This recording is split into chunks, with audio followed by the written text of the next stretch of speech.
주님, 오늘도 우리의 믿음이 그 믿음의 대상인 예수 그리스도에 대한 확신과 우리의 삶을 통하여 예수 그리스도께서 드러나는 삶이 되기를 소망합니다.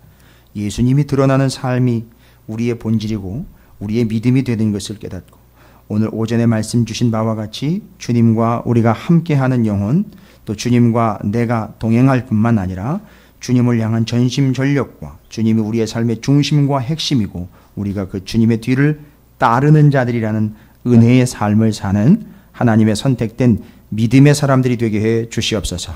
무더위 속에서도 지치지 않고 주님만을 따르게 하시고 여러 가지 환경과 이유와 조건과 여건들이 있고 핑계거리가 있습니다.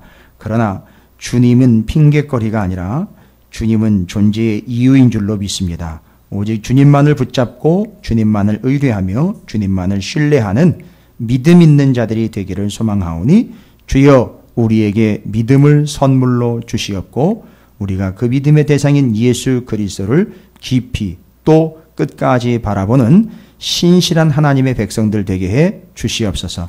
주여 우리의 믿음이 이 시대 당대에 내게서 끊어지지 않게 하여 주시옵소서. 절대 주님이 떠나가는 일이 없도록 허락해 주시옵시고 주여 우리를 불쌍히 여기시고 긍휼히 여겨 주셔서 우리의 믿음이 대에 대를 잇고 태를 잇고 그 족보를 잇고 그 가문을 잇고 그 가르침을 이어갈 수 있도록 허락해 주시옵소서. 오늘도 이 말씀이 나를 살리고 이 말씀이 대를 잇는 말씀이 되게 해 주시옵소서. 감사드립니다. 예수님의 이름으로 간절히 기도 올리옵나이다. 아멘. 할렐루야. 옆에 있는 분 축복하도록 하겠습니다. 그렇게 이어갑시다 라고 축복하시기 바라겠습니다. 여러분 지난주에는 믿음이라는 것에 대해서 지금 벌써 세 번째 주예요. 11장, 이게 상당히 중요한 장이기 때문에 피상적으로 우리는 믿음장이다라는 이야기만 들어왔어요. 그런데 지금 저는 믿음이 무엇인지에 대한 시간으로 1시간 아예 할애를 했고 그 다음에 그 믿음의 대표적인 예로서 지난 시간에는 누구에 대해서 이야기를 했는데 기억나십니까? 아벨, 에녹, 노아라는 세 사람을 이야기했어요. 왜 굳이 아벨이요? 아브라함이 먼저 나오지 않고 믿음하면 아브라함인데 왜 아벨이 먼저 나왔느냐? 그건 믿음의 본질에 대해서 이미 설명드린 것 때문에 누구를 자꾸 포인트를 잡고 있는 것이죠. 예수 그리스도를 포인트로 잡고. 여러분 자꾸 믿음 이러는데 믿음에 대해서 오해하시면 안 돼요. 믿음을 내가 가진 것으로 자꾸 착각을 해가지고 병이 나을 걸 믿는 믿음으로만 자꾸 생각을 해요. 그게 틀렸다는 게 아니고요. 믿음은 그렇게 자기중심적으로 해석이 안 되는 거예요. 믿음은 내게 있는 것으로 설명하시면 안 되고 믿음은 믿음의 대상이 명확하게 정리가 되셔야 돼요. 그래서 히브리서 11장은 히브리서 전체가 뭘 전제로 하고 있다고 얘기를 했죠. 왜 히브리서가 기록됐다 그랬죠? 믿음 버리고. 그래서 믿음 버렸다는 이야기는 뭘 버렸다는 얘기죠? 그렇죠. 예수 버리고 어디로 돌아갔다는 얘기죠? 유대교로 들어가서 64년부터 70년 사이에 아직 뭐가 존재하고 있을 때지요? 예루살렘의 성전이 존재하고 있을 때니까 물론 AD 33년 예수 그리스도께서 십자가에 달려 돌아가시고 그 순간 어떻게 됐죠? 성전 휘장이 위로부터 아래로 찢어져서 더 이상 이제는 대제사장이 무엇을 들고 동물의 피를 들고 들어가서 제사를 드릴 필요 없이 찢어졌기 때문에 이제 누구든지, 그런데 아무나가 아니라는 얘기죠. 그 누구든지는 누구예요? 그렇죠. 예수 그리스도께서 십자가에서 나를 대신하여 피를 흘리고 돌아가심에 대한 인침받은 사람들 얘기하는 거죠. 그걸 믿는 사람들 누구든지 어떻게 할 수 있다? 이제는 하나님께로 나아갈 수 있다. 그런데 대제사장 세력 사두개인들은 여전히 아무나 들어오게 하지 않고 어떻게 하죠? 찢어진 휘장을 다시 꼬매놓고 여전히 짐승을 잡아가지고 짐승 제사를 드리고 있고, 그걸 모르는 사람들은 아직도 여전히 하나님 앞에 나올 때 뭘 가지고 나오는 게 아니라 믿음을 가지고 나오는 게 아니라 재물을 가지고 나와서 계속 제사를 드리고 있는 거예요. 됐습니까? 그런 상태인데 교회는 이미 탄생이 됐어요. 그래서 이제는 예수를 믿음으로 구원을 얻는다는 거죠. 그 예수가 뭐가 되셨죠? 대제사장 되셨고 제물 되셨기 때문에 예수님 한 분으로 이제 충분합니다. 끝났죠? 누구만 믿으면 되는 거죠? 예수만 믿으면 되는 건데 이 사람들이 뭐가 발생되기 시작합니까? AD 64년 이후로 로마에 핍박이 시작되니까 예수 믿는 게 쉬워요? 어려워요? 어려워집니다. 심지어 뭐까지 내놔야 되죠? 목숨까지도 내놔야 되는 어려운 상황까지 갑니다. 심지어는요, 뭐가 될까요? 예, 그 당시에 로마의 대부분의 지역들은 이방의 우상들을 섬기는 지역이기 때문에 여러분, 짐승의 표 받는 사람들 나중에 짐승의 표를 받지 않으면 뭐를 못하게 한다래죠? 매매를 못하게 한다는 얘기는 오늘날 얘기가 아니라 그 당시 얘기였었어요. 무슨 얘기예요? 그 지역에 우상 숭배하는 그 신전에 물건이 들어갔다가 이건 고린도서신서에 이미 나와 있는 거예요. 들어갔다 나옵니다. 그러면 이 사람들이 새벽마다 어디로 모이느냐 하면 신전으로 모여요. 신전에 모이는 사람들이 누군지 아시겠어요? 그 지역의 정치 지도자들, 장사하는 사람들이 그날 새벽에 모여요. 그러면 모든 물건이 신전으로 들어와서 여기서 신전에 골방이 하나 있어요. 거기서 조찬 회동을 가지면서 오늘 이 신전으로 들어온 물건은 누구네 집에 얼마만큼 가고 누구네 집에 얼마만큼 가고 그걸 지금 당신 그 행정관 이 지역을 다스리는 당신은 그렇게 좀 알고 있고 그렇게 안배를 좀 해주시고 거기 장사하는 이들은 그렇게 서로 합의를 해서 거기서 나눠 갔습니다. 그런데 누구는요? 예수를 믿는 그리스도인들은 절대 거기 찰 수가 없죠. 들어갈 수가 없어요. 거기 어디 신전에 들어가가지고 우상 숭배하는데 거기 새벽기도 가고 있어요. 이거 찾으시는 게 새벽기도 말고요. 우상 숭배 새벽기도예요. 안 가지요. 안 가면 어떻게 돼요? 만약에 장사를 하는 그리스도인이라면요. 장사를 못하지요. 뭔 얘기예요? 매매를 못한다는 얘기. 그 얘기예요. 그게 매매 못한다는 얘기 그 얘기인 거예요. 그래서 거기 들어가서 뭐 해야 돼요? 나도 우상 숭배 인정합니다라고 해야 거기서 뭘 할당을 받죠? 매매할 물건을 할당받아 나와서 그날 하루 동안 매매하는 거예요. 이런 식인 거죠. 그걸 그 당시 배경으로 그렇게 설명을 해 놓은 겁니다. 그러니까 어려워지겠지요. 예수 믿으면은요. 장사도 안 돼, 돈도 못 벌어, 심지어는요. 어려운 상황 가운데 공격까지 받을 수 있어요. 에라 모르겠다. 예수 믿는 것보다 어떻게 해야 되겠다? 옛날로 돌아가야 되겠다. 옛날로 그냥 허랑방탕하게 돌아가는 게 아니라 그럼 옛날에 내가 유대인이었으니까 다시 유대교로 돌아가자. 어디로 돌아가자? 성전으로 돌아가자. 그래가지고 다시 뭐 잡아 죽이는 인생 되는 거죠. 재물 잡아 죽이는 인생으로 바뀌어버립니다. 그런데 예수 그리스도를 버리고 그렇게 가야 되는 거죠. 떠나가야 되는 거죠. 그렇게 하지 말라는 거죠. 그러니까 지금 히브리서 11장, 히브리서 전체가 기록된 이유는 뭐 하지 말고 뭐 붙잡아라. 예수 버리지 말고 떠나지 말고 분리되지 말고 예수와 함께 예수만 믿고 붙잡고 가라. 그러니까 추상적인 것, 내게 있는 것, 내가 믿음을 어떤 식으로 가지고 있는지 내 기준으로 절대 설명하면 안 되고 믿음의 대상인 오직 예수와 관계되어서 믿음이 설명돼야 된다는 게 전제, 대전제예요. 너무너무 중요하기 때문에 히브리서를 강해를 하고 설교를 하고 설명을 하면서도 이 전제를 쏙 빼놓고 자꾸 우리가 믿음을 잘 가져야 된다, 믿음 생활 잘해야 된다는 얘기만 자꾸 해요. 그게 아니에요. 여러분, 불자들도 믿음 끝내줘요. 예? 아니, 제가 그들을 뭐 폄하하거나 비하하는 게 아니라 사람들 얼마나 신앙심 뛰어난 줄 아세요? 예? 얼마나 뛰어난 줄 아세요? 물론 뭐 1년에 뭐 절기를 지키러 올라가긴 하지만 기와장이며 뭐 말도 못해요. 제가 가끔 여기 옆 동네에 있는 성북구에 있는 개운산에 올라가는데 그 옆에 절이 하나 있어요. 예. 저 아침마다 인사받잖아요. 운동하고 내려오면은요. 아침마다 인사받아요. 불자들한테 인사를 받아요. 그것도. 뭔 얘기인지 잘 모르세요? 그 절에 속한 분인지 아니면 다른 절에 속한 분인지 모르겠지만 지나가다가 거기 부처 상이 크게 서 있어요. 그러면 그 길가에서 그 불상을 바라보고 그 먼데도 불상에 뒤통수만 보여도 거기다 대고 아주 큰 절을 하는데 꼭 제가 내려올 때마다 거기다 절을 해요. 보면 모양새는 꼭 저한테 하는 것처럼 보여요.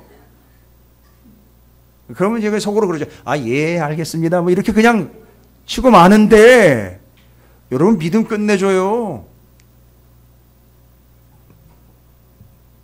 여러분 교회 바라보고 그렇게 안 하시잖아요. 그죠? 할 필요 없죠. 뭐 내 안에 예수가 계시는데 뭘 올보고 뭘 할 필요가 있습니까? 그런데 믿음이라고 하면은요. 그런 식으로 믿음 설명하면 끝내주는 믿음들 많습니다. 그런데 성경이 말하고 히브리서가 말하는 믿음은 명확한 거죠. 믿음의 대상 예수 그리스도예요. 그래서 믿음은 바라는 것들의 실상, 보이지 않는 것들의 확실한 증거라 그랬죠. 믿음은 바라는 것들의 실상, 보이지 않는 것들의 가운데다가 이거 끼워넣죠. 확실한 증거. 믿음은 바라는 것들의 실상, 보이지 않는 것의 확실한 증거. 무슨 얘기죠? 이게 대상이 누구라는 거죠? 예수 그리스도. 뭔 얘기예요? 믿음은 바라는 것들의 실상, 예수 그리스도에 대한 확신. 그 다음에는요, 보이지 않는 것의 증거는 뭐예요? 실제로 계신다는 거죠. 그러니까 그 삶을 통해서 누가 드러나는 거죠?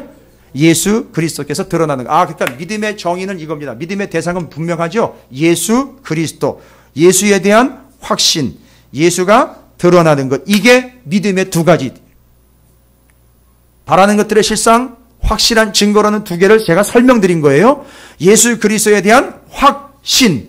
그 삶을 통해 예수 그리스도가 드러나는 것. 그게 믿음의 두 가지 특성이에요. 그러면 소개되고 있는 사람들 있잖아요.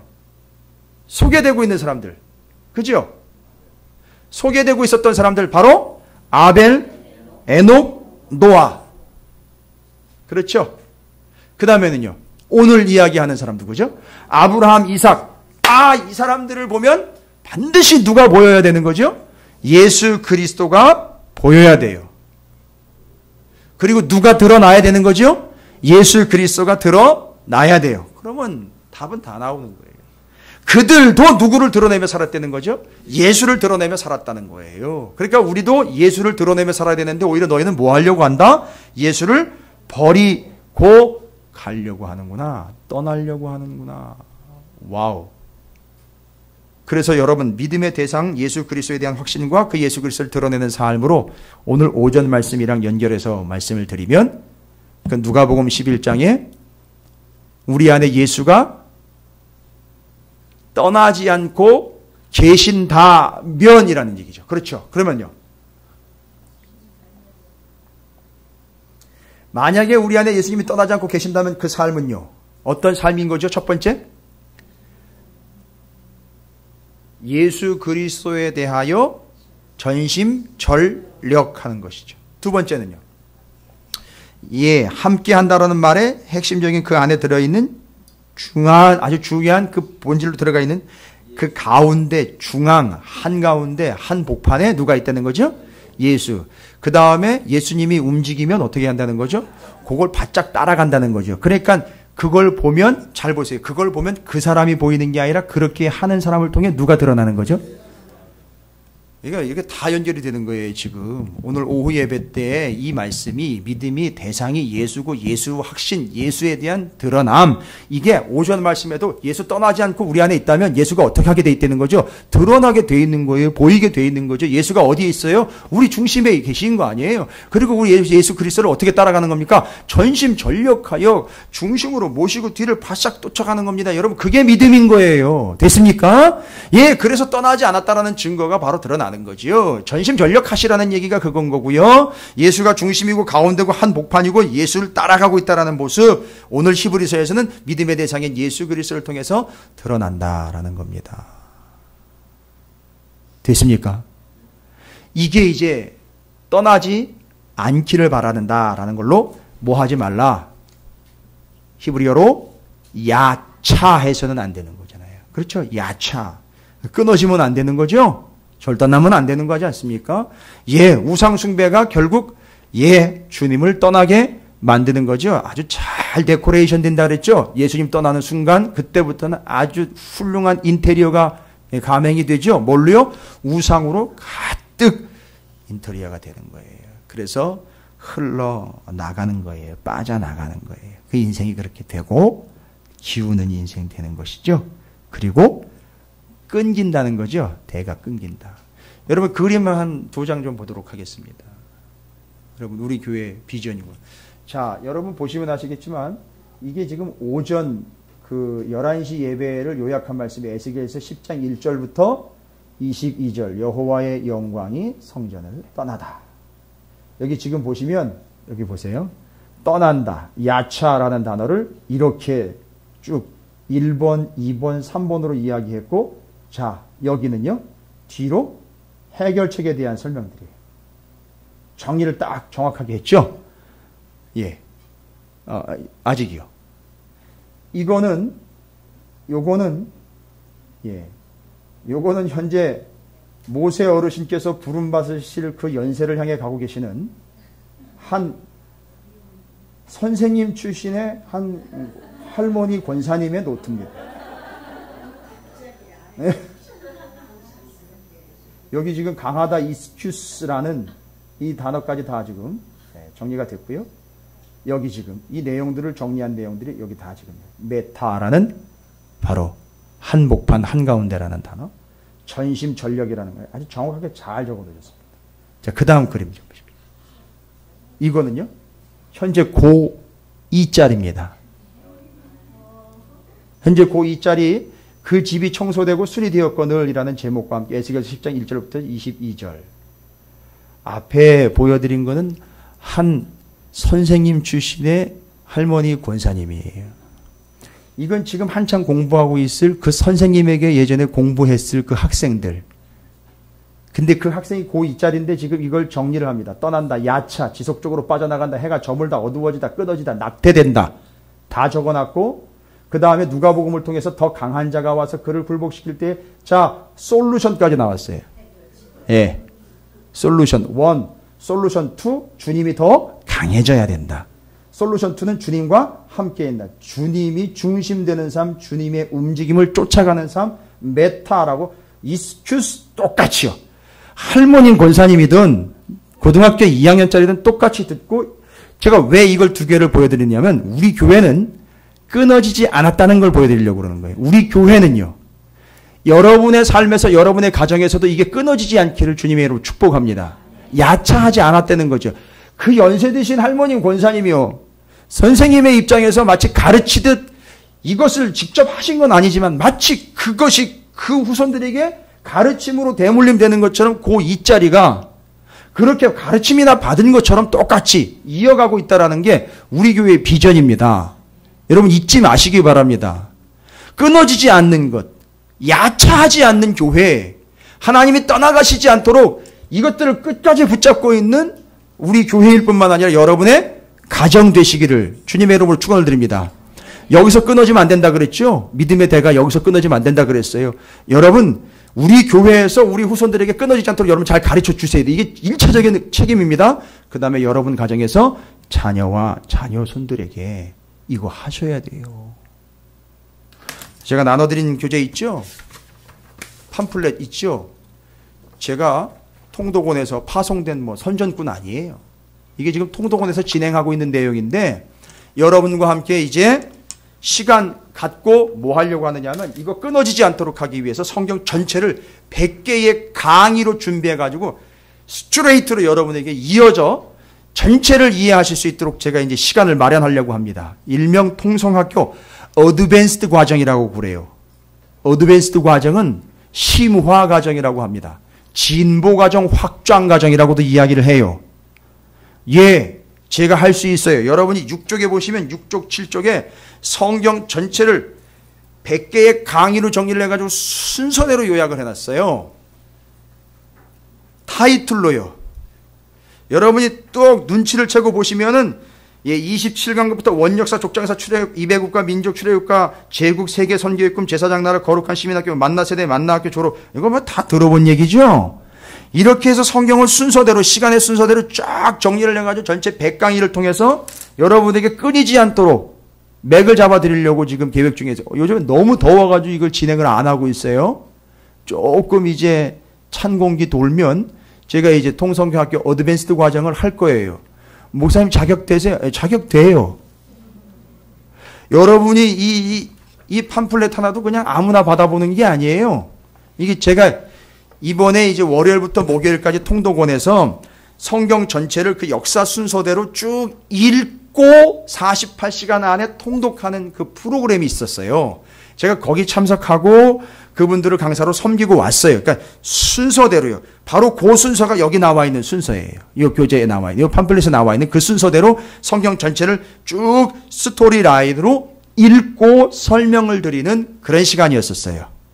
근데 왜 여러분에게 이걸 말씀을 드리느냐 하면 이제 이거 가지고 우리 교회에서 할 텐데 우리 교회에서 이제 먼저 시작되면 그 다음 순서가 어디냐면 우리 지방에서 또 할 거예요. 우리 지방에서 이제 10월 달에 사경회가 있는데 사경회 때 제가 요걸 풀어놓으려고 그럽니다. 어떻게 우리 교회 성도님들은 통독원 직원들보다도 더 반응이 싸한지 모르겠어요. 통독원의 그 간사와 직원들이 난리가 났어요, 지금. 네. 제가 이제 이번 10월 달에 저희 지방에서 정말 성경을 통으로 읽는다는 게 뭐냐, 이거 제가 지금 풀어놓으려고 그래요. 좀 알려드리려고. 지각 변동이 일어날 거예요. 한번 보세요. 저는 제가 뭘 어떻게 해서의 개념이 아니라 저는 확신이 있어요. 이거 말씀 하나면은요 충분합니다. 그러니까 여러분 놓치지 마십시오. 맹 놓지 마시고 끊지 마시고 하나님의 말씀이 이렇게 순서대로 이어져 가는 것처럼 여러분의 삶에서도 이 믿음이요 절대 끊이지 않고 또 야차하는 일이 없도록 여러분께서 좀 끝까지 말씀을 좀 붙잡아 주시면 감사하겠습니다. 그래서 그 믿음이라는 것을 맥을 이어가고 있는 내용 스토리로 지금 바로 아벨, 에녹, 노아에 이어서 오늘 이야기가 언급되고 있는 사람 누구냐? 아브라함과 그의 아내 사라예요. 그럼 오늘도 우리는 히브리서 11장을 통해서 이 두 사람을 통해서 뭐가 드러나야 된다? 뭐가 확인이 돼야 된다? 예수 그리스도가 확인이 돼야 돼. 근데 여러분 읽으신 지금 8절부터 19절까지의 내용 보면 구구절절이 예수가 배어 있어요. 그러니까 옛날에 이거 그냥 대충 넘어갔을 때 이거 히브리서를 기록한 사람이요 아주 기가 막힌 구절로 정리를 잘 해놨어요. 여기 지금 예수가 다 박혀 있어요. 구약 성경에 창세기에 아브라함, 사라 이야기할 때에는요 이게 그 얘기인지는 몰라요. 모르고 그냥 구약 성경을 읽어왔어요. 그런데 히브리서 기자는 그걸 누구를 관점으로 뽑아냈느냐면 예수 그리스도를 기준으로 뽑아낸 거예요. 정리를 다시 한 거란 말입니다. 그러니까 이런 관점을 여러분이 좀 보셔야 돼요. 그런데 잘 보시면은 아브라함과 그의 아내 사라를 통해서 아들인 이삭이 태어나는 이야기가 정리가 됐는데 거기서 누가 드러나는 거냐면 예수가 드러나는 거죠. 그리고 아브라함과 사라의 믿음을 보니까 너무너무 확신에 찬 믿음이죠. 그렇죠. 그리고 지금 아브라함의 특징이 뭐냐 하면 내가 내게 지시할 땅으로 해. 지시한 땅도 아니에요. 지시할 땅이에요. 뭔 얘기입니까? 가다 보면 거기 가서 또 알려주고 가다 보면 또 거기서 인도. 이런 뭔 얘기입니까? 어떤 와중에 가는 거죠? 알지 못하는 와중에 가야 되는 거죠? 이럴 땐 뭐가 필요한 거죠? 알지 못하니까 믿음이 필요한 거. 그래서 그때 그 믿음이 작용되죠? 바로 알지 못하지만 믿음으로 작용하는 건 뭐예요? 확신이 있는 거예요. 왜요? 그 길은 모르지만 그 길을 인도하시고 알려주시는 그 하나님이 절대 뭐 할 리 없다는 거죠. 나를 엉뚱한 길로 인도하실 리 없다는 확신 가지고 가는 그게 뭐라는 거죠? 믿음이라는 거예요. 근데 그 여정을 통해 누가 드러난다는 거죠? 예수가 드러난다는 거죠. 그러니까 히브리서 11장을 통해 우리는 믿음이 있느냐 없느냐는 뭐에 대한 확신이 있느냐 없느냐? 예수 그리스도에 대한 확신이 있느냐 없느냐예요. 여러분 예수에 대한 전심 전력 각오가 되어 계십니까? 그게 믿음인 거예요. 그게 확신인 거고요. 예수를 가운데다 모시고 예수를 졸졸졸졸 따라다니겠다라는 확신이 있습니까? 그게 믿음인 거란 말입니다. 그게 대상과 실체 정확한 근거로 드러나는 믿음에 대한 명확한 정의예요. 그러면 아브라함과 사라가요. 설명을 이제 이어갑니다. 믿음으로 아브라함은 부르심을 받았을 때에 순종하여 장래의 유업으로 받을 땅에 나아갈새 보세요. 갈 바를 알지 못하고 나아갔어요. 여러분, 갈 바를 알 필요가 없지요. 갈 바를 알려주시는 분이 계시니까요. 그분을 믿으면 되는 거죠. 근데 우리는 자꾸 뭘 알려달라고 그러고 뭘 믿으려고 그러죠? 갈 바를 믿으려고 그래요.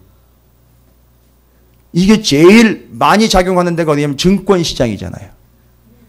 그렇죠. 이 돈이 어디로 갈 바가 정해져야 거기다 투자하잖아요.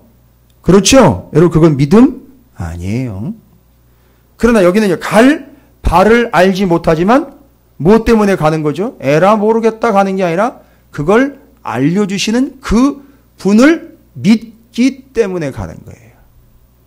됐습니까? 그러니까 아는 것보다도 더 앞서는 게 뭐예요? 믿음인 거예요. 아는 것보다 더 강력한 게 뭐예요? 믿음인 거예요. 여러분, 저쪽에 서해안 쪽으로 서해안 고속도로가 있어요. 제가 서해안 쪽으로 목회를 나갔던 때 그때 뚫렸어요. 저 때문에. 아니, 그냥 제 믿음이에요. 왜요? 그래서 그때 대천, 서천을 그 길, 그거 타고 왔다 갔다 했어요. 아무리 달려도 속도 한 번 안 찍히고요. 처음 시작됐으니까. 여러분, 그게 제 믿음이에요. 그런데 거기를 가다 보면 큰 다리가 하나 있어요. 그 다리 밑에 행담도라는 휴게소가 있고요. 그죠? 다녀보신 분들은 아실 거예요. 다리가요, 엄청 길어요. 그래서 옛날에 대형사고 한 번 났었죠, 거기서. 엄청나게 많은 차들이 거기서 사고가 나는 바람에 아주 대형사고가 났었어요. 여러분, 거기 바람 불 때 달려보셨어요? 차가요, 막 흔들려요. 그러면 서울에 목사님 한 분이 병원에 입원해 계시면은 지방이 그 당시 25개 교회에 있었어요. 승합차 2대에 24명이, 24명이 되겠다. 한 명 빼야 되니까, 병원에 계시니까. 24명이 12인승에 나눠 탑니다. 그러면요, 교회가 24개가 왔다 갔다 하는 거예요. 그러면 그 앞에 전도사님들이 운전을 합니다. 그러면 뒤에 계시는, 감리사급 되시는 이제 연세 드신 목사님들이 지긋하게 이제 명령이 내려옵니다. 조심해, 교회가 22개야, 아니 24개야. 맞는 얘기예요, 조심. 왜냐면 차가 막 흔들려요. 거기다 좀 차가, 승합차 같은 경우는 좀 크니까, 높으니까 엄청 흔들려요. 제가 그때 서울을 오가면서, 아까 그 차 있죠? 그 퍼지기 직전 차. 그 차 타고 1년 동안 서울 감리교 신학대학을 왔다 갔다 통학을 했어요. 별로 안 놀라시는데요. 그 차 가지고요. 대단한 능력이었죠. 그런데 제가 그 다리가 그렇게 흔들리고, 그렇게 길고, 엄청나게 높은데도요, 제가 뭔 믿음인지 그 다리가 무너지지 않을 거라는 확신을 가지고 매번 지나다녔다는 거 아닙니까? 그 다리가 몇 킬로고 뭘로 만들어졌고 철근이 얼마가 쓰였고 자세하게 설명해놨다라고 보니까 여러분, 그걸 안다고 중요한 게 아니에요. 뭐가 있어야 돼요? 믿음이 있어야지 그걸 건너가죠. 여러분, 제가 옛날에는요, 이발관을 자주 다녔어요. 시골에 있을 때도 이발관이요. 이발하시는 분이요, 저 끝나고 나면 면도 시켜주거든요. 그분을 뭘 믿고 목을 내게 맡깁니까? 이렇게 그거 면도나 얼마나 날카로워. 세상에 어디 거기다가 그걸 내밉니까? 큰일 나게요. 근데요, 절대 이분은 내 목을 베지 않을 뿐이라는 믿음이 있기 때문에 내가 앉아있는 거예요. 여러분, 아는 게 중요한 게 아니에요. 믿음이 없으면 아무것도 안 돼요. 생각해보세요. 믿음이 없으면 아무것도 안 된다고요. 전철을 어떻게 탑니까? 버스를 어떻게 탑니까? 심지어 엘리베이터는 어떻게 탑니까? 믿음이 없으면요. 그냥 이해하시기 쉽게 설명드리는 거예요. 그러니까 신앙생활이라는 거는 믿음이 없어서는 안 돼요. 근데 우리는 믿음을 자꾸 피상적으로 이야기했기 때문에 혼란스러운 거죠. 믿음은 대상이 확실해요. 누구지요? 예수 그리스도에 대한 믿음이에요. 그리고 그 믿음을 가지고 가는 사람들은 어떤 결과가 나오게 돼 있다? 그 사람을 통해 예수가 드러나게 되어 있다. 여기 아브라함과 사라도 결국 그들의 믿음을 통해 드러나는 바 누구냐? 예수 그리스도가 드러나겠죠. 계속 이어갑니다. 믿음으로 9절 그가 이방 땅에 있는 것 같이 약속의 땅에 거류하여 동일한 약속을 유업으로 함께 받은 이삭 및 야곱과 더불어 장막에 거하였으니 여러분 이 9절 그냥 넘어가면 안 되겠네. 잘 보세요. 지금 3대가 소개가 됐습니다. 뭐래요? 아브라함, 이삭 및 야곱과 더불어 장막에 거하여. 그러니까 야곱, 그 다음에 야곱만 있으면 안 되잖아요. 에서 다 누구를 보고 컸다는 거죠? 아브라함과 함께 생활했었다는 거예요. 믿음의 조상인 아브라함과 그 이삭과 야곱과 에서가 함께 생활한 거예요. 그러니까 아브라함은 누구와 누구를 눈여겨본 거지요, 처음부터. 그의 엄마 뱃속에서부터 이게 심상치 않은 조짐이 있었다는 것도 다 알고 있고 이게 하나님의 뜻이라는 것도 다 알고 있었겠죠? 여러분 잘 보십시오. 아브라함이 그걸 알고 도덕적으로 윤리적으로 이야기하면 뭔 얘기가 나올 수 있을까요? 이 보르장머리 없는 이렇게 될 수도 있겠죠. 물론 이제 시간상으로 좀 차이가 있습니다만 아브라함은 누구와 누구를 본 거죠? 야곱과 에서를 본 거예요. 그리고 야곱과 에서를 향한 하나님의 뜻을 이미 알고 있는 거예요. 그러니까 아무 얘기 안 한 거예요. 저놈 저거 사기꾼 된 놈이니까 저거 처음부터 잘 가르쳐라. 이런 얘기를 안 했다고요. 아브라함이요. 다 본 거예요. 여러분 이런 별것 아닌 것 같은 내용들이 우리의 이제 궁금증을 풀어주면서 명확해집니다. 10절로요. 이는 그가 하나님이 계획하시고 지으실 터가 있는 성을 받았습니다. 11절은 이제 사라에게 믿음으로 사라 자신도 나이가 많아 단산하였으나 잉태할 수 있는 힘을 얻었으니 이는 약속하신 일을 비쁘신 줄 알았습니다. 그러니까 뭐래요? 사라한테 하나님이 뭐 했다는 얘기인 거죠? 여기 나와 있잖아요. 11절 뒷부분에 약속하신 일을 미쁘신 줄 알았습니다. 하나님이 사라한테 뭐 했다는 걸요? 약속했다는 거죠. 그러나 지금 사라의 상태는요? 끊어진 상태지요. 그런데 뭐가 있을 줄? 애가 있게 될 줄을 약속하신 일을 미쁘신 줄 알았습니다. 미쁘시다는 말은 예뻐라가 아니에요. 신실하시고 약속하신 건 반드시 지킨다는. 그러니까 사라는 하나님에 대해서 무슨 믿음이 있었던 거죠? 하나님은 약속하신 것을 반드시 지키신다라는 믿음이 있었던 거지요. 그 다음에 아브라함은요, 눈에 보이지 않지만 하나님이 인도하시기 때문에 문제 없다. 누굴 믿고 가는 거죠?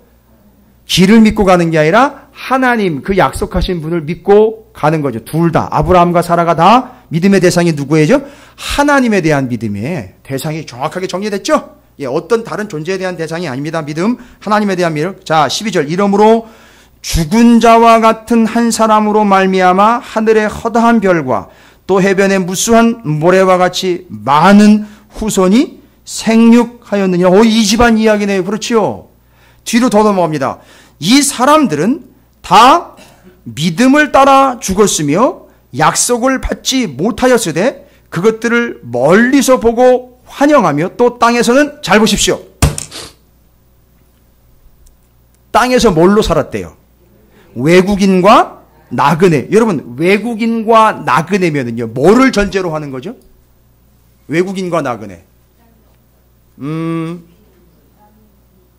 여기는 지금 외국인이 안 계시네요.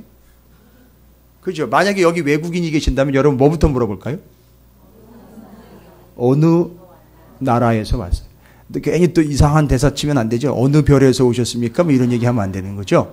그러니까 외국인이 와서 당신은 어느 나라의 국민입니까? 물어볼 거지요. 왜냐하면 외국인이에요. 여러분 나그네면은요. 나그네라는 말은요.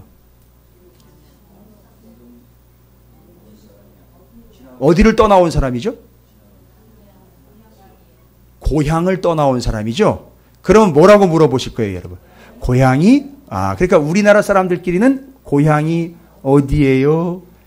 옛날에 이런 걸 이용을 해가지고 한 가수가 이름이 뭐예요? 전화번호 뭐예요? 뭐 이런 노래가 한번 나온 적이 있었는데. 자, 농담입니다.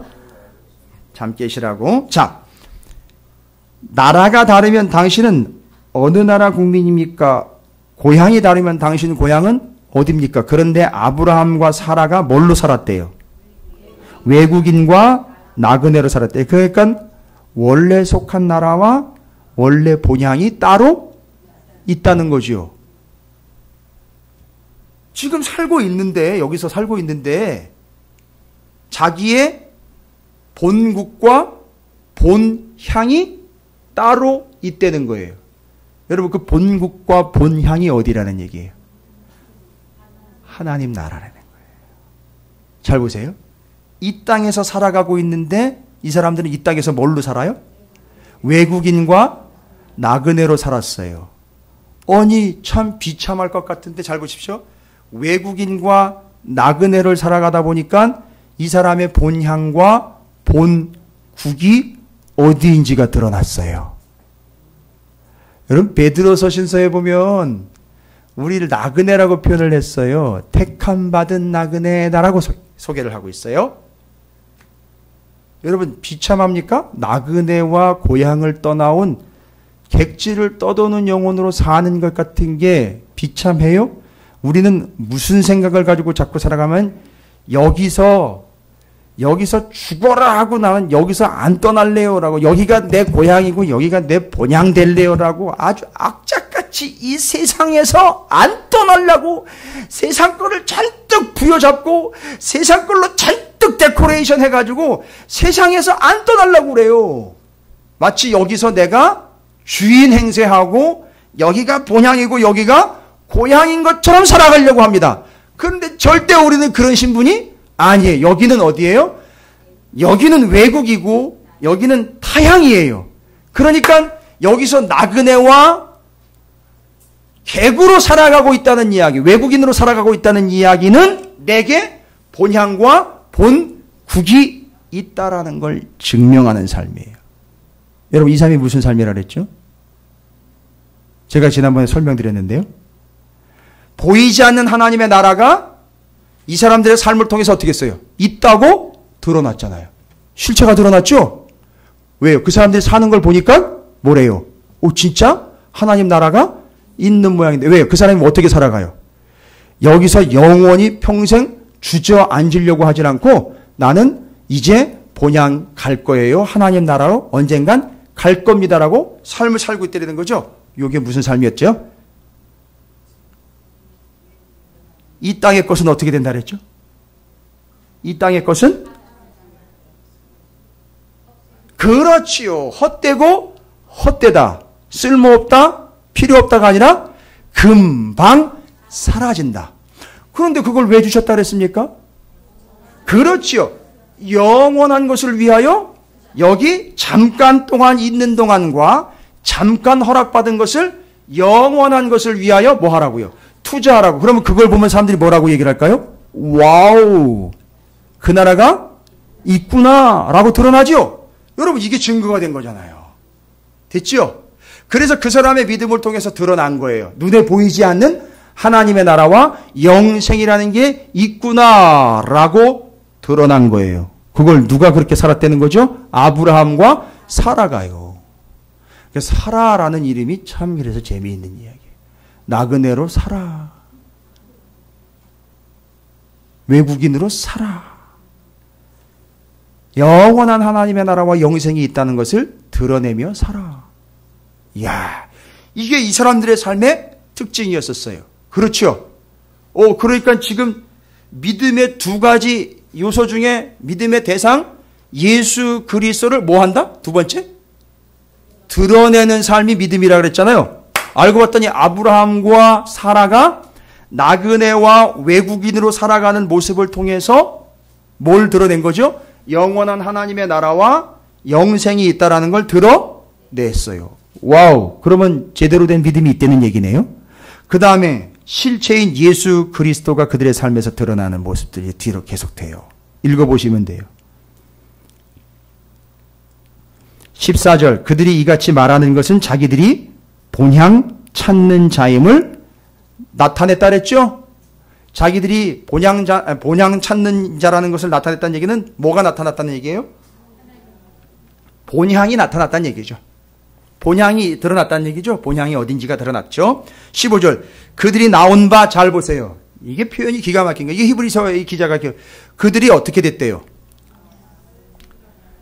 본향에서 나왔다는 거예요. 이 사람들을 어떻게 표현했어요? 본향에서 나온 사람들이. 여러분 지금 여기 계신 여러분 모두가 다 본향에서 나온 분들이라고요.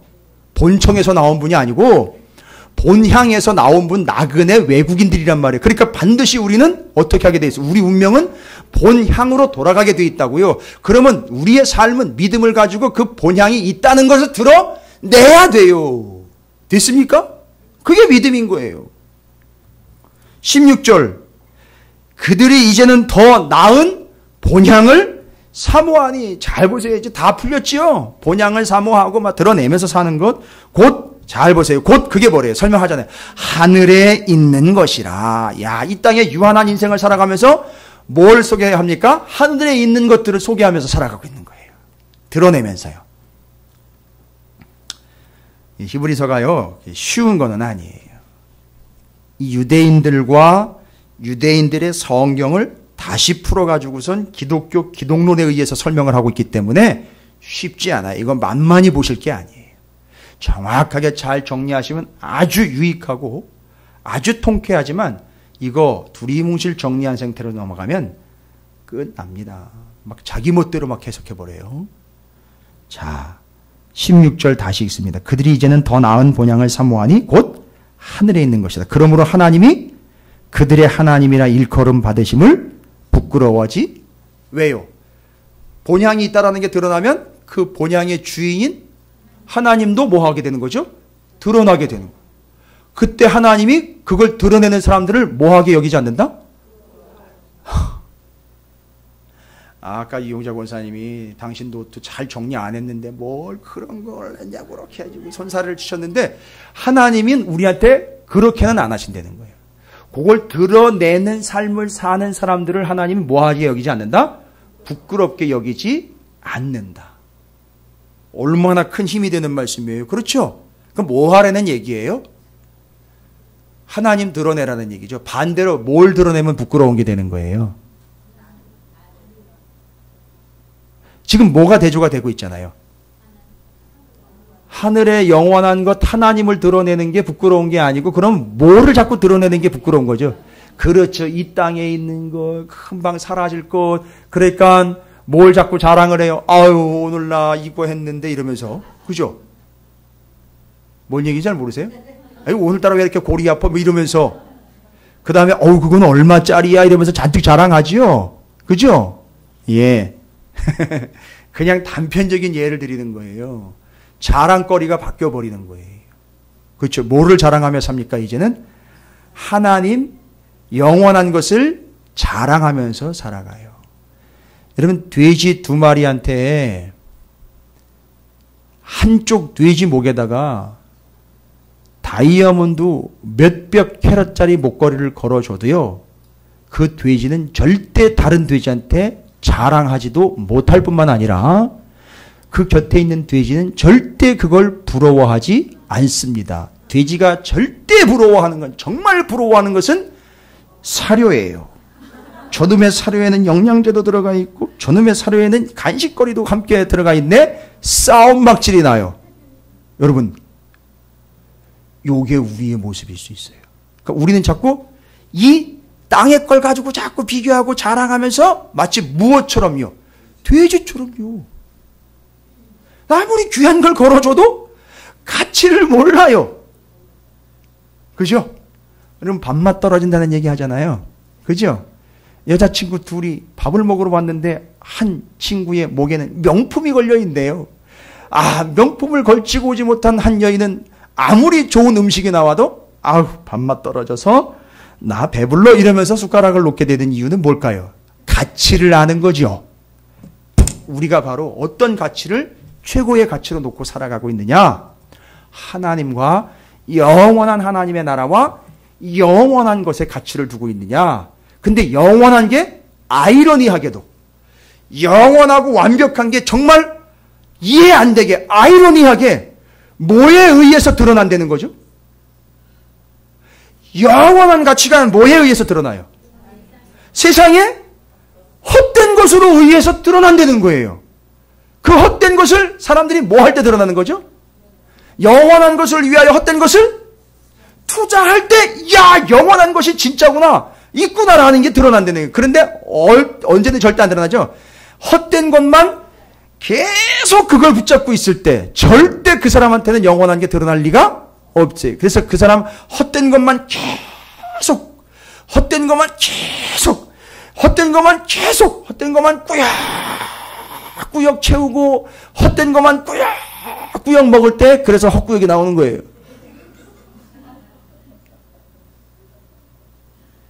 헛된 것만 계속. 그러나 헛된 것을 통하여 영원한 것을 위하여 투자할 때 사람들은 그걸 보고 깨닫는 거예요.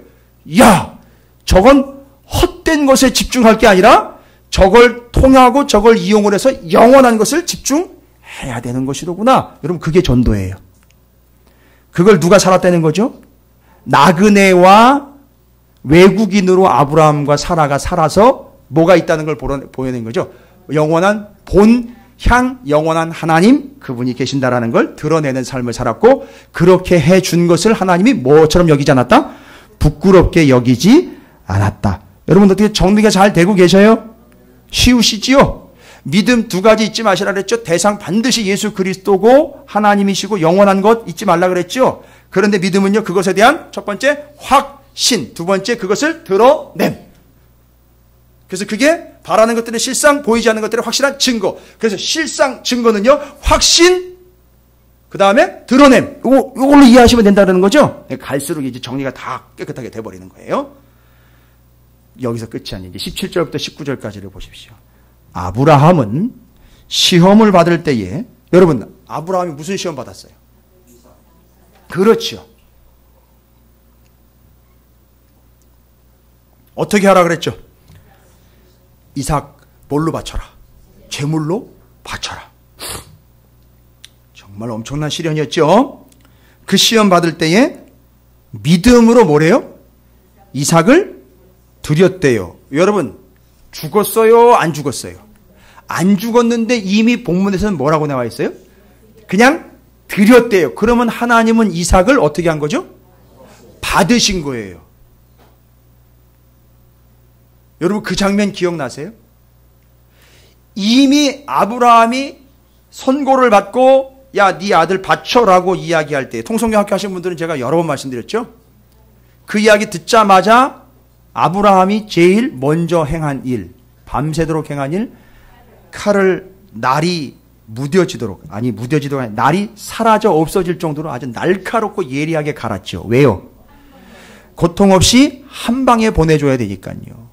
그런데 하나님이 이미 작정하고 아브라함은 죽이려고 딱 해가지고 딱 할 때 하나님이, 여러분 그 긴장감 여러분 이해하셔야 돼요. 아브라함아, 아브라함아, 아브라함아, 아브라함아, 아니죠. 아브라함아! 손대지 마! 바로 들어오는 거예요. 뭔 얘기예요? 이미 아브라함은 결정 낸 거죠. 그냥 바로 탁 찍으면 끝나는 거죠. 그러니까 그 간발의 차이를 빨리 치고 들어가야 되는 거죠, 하나님이. 그래서 팍 막아버리잖아요. 내 거야! 라고 이야기하셨잖아요, 하나님이. 그걸 누가 들었어요? 이삭이 들었어요, 이삭이.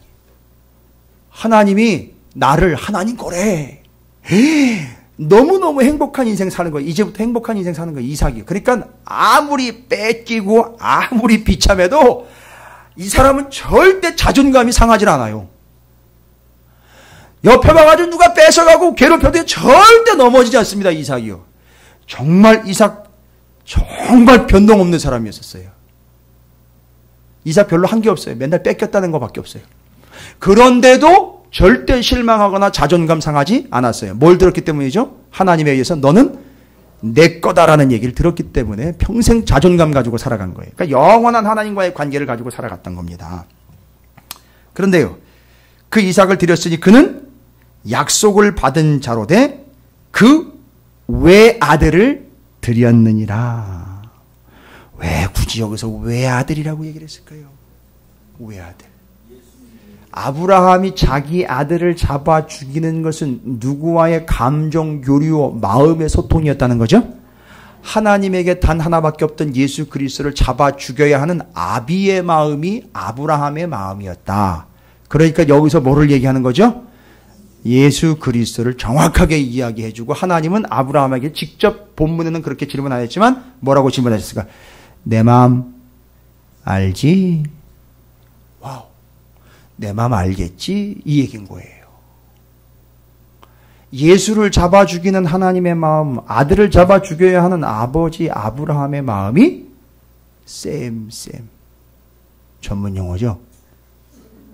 공동. 같다라는 거예요. 그러니까 아브라함이 절대 하나님에 대해서 오해할 리 없는 거죠.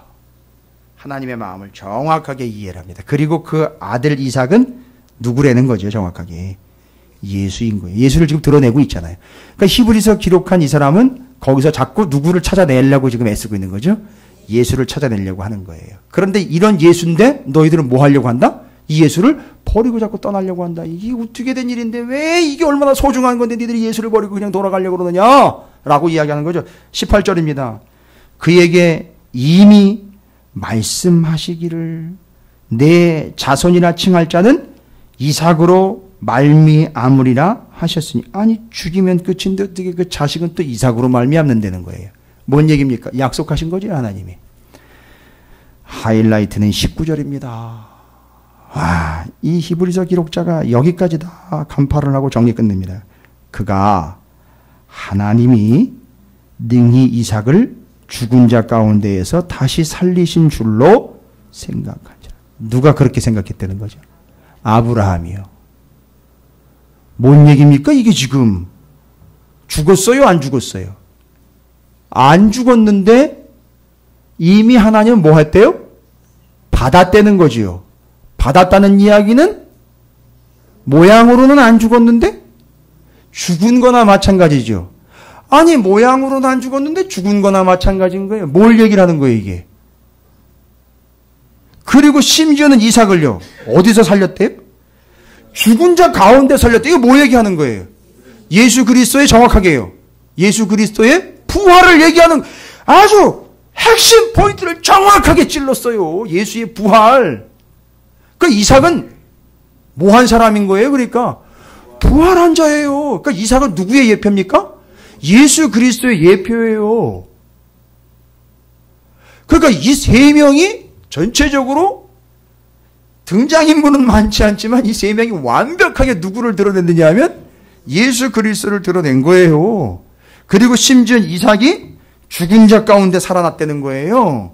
이건 예수가 죽은 자 가운데서 부활한 3일 만에 부활한 사건 얘기하는 거니까 예수를 드러내고 있는 거예요. 끝까지 읽어볼까요? 비유컨대 그를 죽은 자 가운데에서 도로 받은 것이니라. 와우. 이게 신약 성경에 복음서에 예수의 부활 이야기를 여기다가 턱하니 적어놓은 거예요. 여러분 왜 이 이야기를 했을까요? 그러니까 너희가 지금 금방 잠깐 몇 년 안 믿고 또 옛날로 돌아가려고 하는 그 예수는 역사적으로 보면 이미 그 이삭 때부터 예수 때까지 이 수천 년의 시간을 예수 그리스도는 정확하게 존재하신 분인데 몇 년 믿지 않은 너희가 예수를 버리고 간다는 건 말이 안 된다는 거예요. 그러니까 어떻게 알아? 끝까지 예수를 붙잡고 물고 늘어져라 이 얘기하는 거예요. 절대 예수 버리지 말고. 그러니까 유대인들은 이 역사를 아니까 아주 확 들어오는 거죠. 어마어마한 역사를 다 아는 겁니다. 그러니까 비교가 확 돼버리는 거죠. 이삭의 이야기요. 아브라함과 사라 이삭의 이야기를 통해서 예수를 왜 버리면 안 되는지를 이야기하는 거예요. 그래서 다시 한번 정리합니다. 그 예수에 대한 뭘 가지고 살아라? 확신 가지고 살아라. 그리고 그 예수를 믿음으로 그 예수가 너의 삶을 통해서 어떻게 하도록 해라? 드러나는 삶을 살아라. 그게 바로 뭐다? 믿음이다 라고 이야기하는 겁니다. 할렐루야. 성경에 이렇게 기록이 되어 있습니다. 여러분, 오늘 우리는 아브라함과 사라를 통해 드러난 예수 그리스도, 그분은 어떤 분입니까? 죽었다가 부활하신 분. 그러니까 여러분, 예수를 절대 버리지 말아야 하는 이유는 목에 칼이 들어와도 그냥 칼을 받아라 이 얘기죠. 왜요? 어떻게 될 수 있으니까. 그 예수를 믿는 자는 누구처럼? 예수처럼 죽은 자 가운데서 다시 받는 영혼이 될 테니까. 이거 얘기하는 거예요. 그러니까 예수 버리지 말라는 걸 이런 식으로 명확하게 이야기를 하는 거예요. 할렐루야. 여러분이 이 원칙은 예나 지금이나 앞으로도 우리의 믿음의 대를 이어 우리 후손들도 똑같은 원칙이에요. 절대 이 예수는 버려서는 안 되는 거예요. 누구처럼요? 아브라함과 사라처럼 절대 버리지 말고 그 영원한 것을 드러내는 나그네요 외국인으로 살아가지만 본향이 있다라는 걸 드러내고 예수를 드러내는 삶을 살아가는 믿음이 있는 존재가 되어야 된다. 여러분 모두가 다 그런 믿음의 존재가 되시기를 주님의 이름으로 축복합니다. 자, 옆에 있는 분 축복하도록 하겠습니다. 이렇게 축복하십시오. 확신 가지십시오 라고 축복하십시오. 드러내며 사십시오 라고 축복하시기 바랍니다. 끝입니다. 그것이 믿음입니다. 할렐루야. 결단하겠습니다. 제가 다른 어떤 것에 대한 확신 아닌 예수 그리스도에 대한 확신. 내가 예수 그리스도를 내 가운데로 모시고 주님을 전심전력 따를 때에 주님은 나를 통해 드러날 것을 믿습니다. 그리고 그 주님은 절대 나를 떠나실 리 없고 그를 통해 내가 영원한 생명을 얻고 영원한 하나님의 나라가 있다는 것을 세상은 알게 될 것이고 믿게 될 것입니다. 따라서 주님, 제가 예수 그리스도에 대한 확신을 가지고 내 삶을 통해 예수님이 드러나기를 원합니다. 주의 이름을 크게 한번 부르시고 통성으로 함께 기도합니다. 기도하겠습니다.